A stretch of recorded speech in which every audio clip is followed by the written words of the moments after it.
Welcome to Copper Station Channel ไม่มีชิดแปดเคยตัดใจให้ลืมรักเธอแต่ทำไมลืมไม่ลงนานเท่าไรที่เรามันคงแต่แล้วไม่ได้อะไรบางคำที่เธอพูดมาหลอกลวงให้เราเชื่อใจจะไปไหนไม่เคยพ้นเธอสักทีถูกเธอขังใจให้อยู่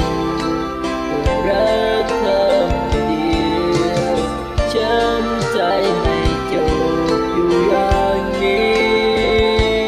เมื่อเธอนั้นมีคนใหม่แต่ฉันไม่มีเธอพบทางไปที่ดีต่างกับฉันเราฉันไม่มีที่ไปเหมือนเธอนั้นไปเพราะไม่เคยรักใครนอกจากเธอค้นหาทางออกสักเท่าไรหายังไม่เจอเจ็บจนเหนื่อยใจต้องทนต่อไปอยู่อย่างนี้ไม่มีที่ไป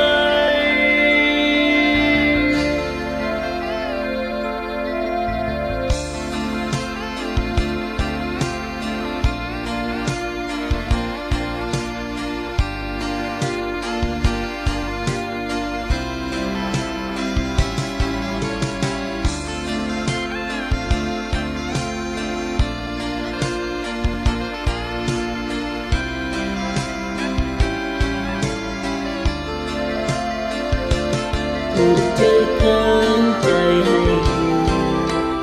รักคำเดียวช้ำใจไม่จบอยู่อย่างนี้เมื่อเธอนั้นมีคนใหม่แต่ฉัน